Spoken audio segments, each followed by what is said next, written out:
बोने वाला वचन बोता है, बोने वाला वचन बोता है, जो मार्ग के किनारे के हैं, जो मार्ग के किनारे के हैं। जहाँ वचन बोया जाता है। जी। ये वे हैं कि जब उन्होंने सुना तो शैतान तुरंत आकर वचन को जो उनमें बोया गया था उठा ले जाता है। कुछ लोग ऐसे होते हैं, जब वचन बोया जाता है शैतान आता है और तुरंत उठा करके लेकर के चला जाता है। कई बार हमारे जीवन में ऐसा होता है कि हम वचन सुनते हैं और सुनते सुनते ही हम उस वचन को खो देते हैं, हमारा ध्यान नहीं होता है। हो सकता है आपका ध्यान किसी व्यक्ति के उठने के कारण से, किसी बच्चे के रोने के कारण से, या कोई और बात आपके दिमाग में आ गई और आपका ध्यान हट गया और शैतान उस वचन को चुरा करके ले गया। और वो सिर्फ वचन ही नहीं चुराता है, आपके जीवन में जो वचन बोया गया वो सिर्फ वचन ही नहीं चुराता है, वो आपके विश्वास को भी चुरा लेता है।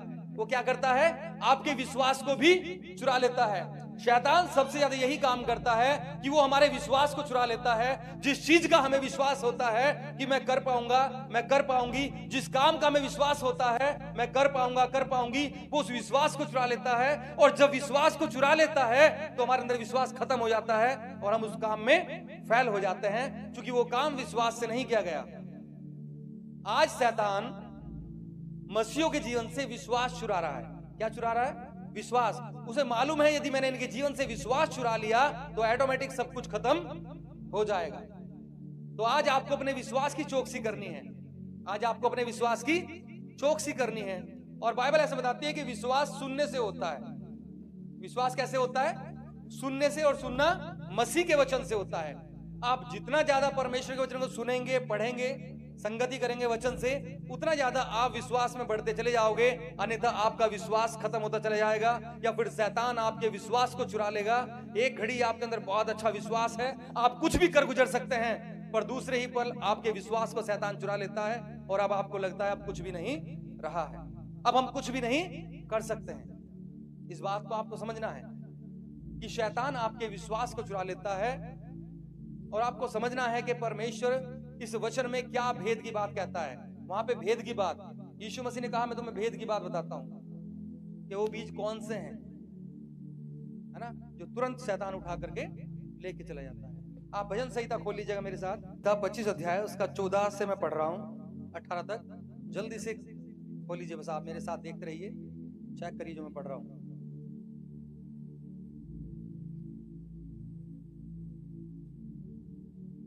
यहां पे लिखा है, यहोवा के भेद को वही जानते हैं जो उससे डरते हैं।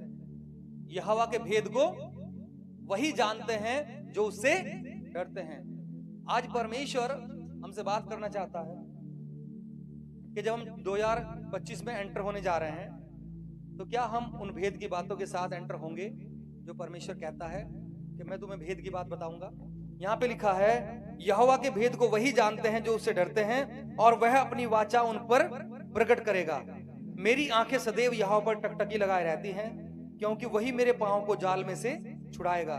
हे यहोवा, मेरी ओर फिरकर मुझ पर अनुग्रह कर, क्योंकि मैं अकेला और दीन हूं। मेरे हृदय का कलेश बढ़ गया है। तू मुझको मेरे दुखों से छुड़ा ले। तू मेरे दुख और कष्ट पर दृष्टि कर और मेरे सब पापों को क्षमा कर। ऐसा यहां पर दाऊद कहता है। एक ऐसा अनदेखा क्लेश जिसे समझाना मुश्किल हो सकता है, एक ऐसा अनदेखा क्लेश की बात यहां पर दाऊद करता है जो फिजिकल तो नहीं है पर स्पिरिचुअल है। फिजिकल क्लेश तो उसने बता दिया, फिजिकल क्लेश तो वो निपट गया, पर एक ऐसा स्पिरिचुअल क्लेश उसके अंदर था जिससे वो जूझ रहा था, जिससे वो जंग कर रहा था प्रभु में चलते चलते भी। और परमेश्वर ने उसका भेद उसे दिया। जब आप आगे पढ़ेंगे उसे बताया सारी बातें, तब दाऊद उस चीज से निकल पाया। नहीं तो कई बार चलते चलते हम कुछ ऐसी स्पिरिचुअल चीजें होती हैं, एक ऐसा क्लेश होता है जो दाऊद कहता है कि मेरे हृदय में क्या लिखा है, हे यहोवा, 16 में, हे यहोवा, मेरी ओर फिरकर मुझ पर अनुग्रह कर, क्योंकि मैं अकेला और दीन हूं। मेरे हृदय का क्लेश बढ़ गया है। तू मुझको मेरे दुखों से छुड़ा ले। वो कहता है मेरे हृदय का क्लेश बढ़ गया है। एक ऐसा क्लेश जो लोग तो शायद नहीं देख सकते, परंतु आप तो देख सकते हैं। वो उससे गुहार लगाता है अगुवाई के लिए, रक्षा के लिए, कि परमेश्वर आप मुझे रक्षा दें, मेरा मार्गदर्शन अगुवाई करें। जब पास इस गीत को पूरा पढ़ते हैं आपको समझ आता है कि दाऊद अगुवाई के लिए और रक्षा के लिए इस गीत को गा रहा है, लिख रहा है। और एक ऐसा कलेश जो अनदेखा, जो स्पिरिचुअल, एक ऐसे कलेश से दाऊद जूझ रहा था। जब मैंने इस वचन को पढ़ा मुझे बड़ी तसल्ली और हिम्मत मिली। जब मैं परमेश्वर के पास बैठा तो मुझे मालूम आया कि कुछ ऐसा कलेश था जिससे दाऊद भी जूझ रहा था, जो स्पिरिचुअल था, फिजिकली नहीं था, सांसारिक नहीं था, आत्मिक था, जिससे वो जूझ रहा था। और कई बार कुछ चीजें ऐसी होती है आत्मिक जो बहुत खतरनाक होती है, जो आपको अंदर से भी तोड़ के रख देती हैं, ऐसी होती है। तो दाऊद इसलिए प्रार्थना करता है, परमेश्वर से अगुवाई मांगता है, मार्गदर्शन मांगता है, उसकी सहायता मांगता है। Hallelujah, hallelujah. यदि आप चाहते हैं कि परमेश्वर आप पे वो भेद की बात प्रकट करे, तो जब आप 2025 में एंटर होने जा रहे हैं, परमेश्वर के सामने रखें, प्रभु वो भेद की बात हम पे प्रकट कर। हमारी इसीलिए दाऊद कहता ना कि हे परमेश्वर मेरी आंखें खोल दे ताकि तेरी भेद की बातों को समझ सकूं, गुप्त बातों को समझ सकूं। पढ़ा किसी ने ये वचन?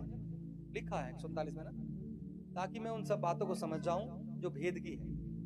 जब आप 2025 में एंटर होते हैं, आपको परमेश्वर से प्रार्थना करके आगे बढ़ना है कि जब हम 2025 में एंटर हो रहे हैं, प्रभु आप हमारी आंखें खोल दें, वो भेद की बातें हमें प्रकट कर दें जो हमारी आंखों से अभी ओझल हैं, जो छिपी हुई। क्योंकि जब तक आप उन तक नहीं पहुंचोगे, बहुत सारी चीजें हो सकता है आपको समझ ना आए।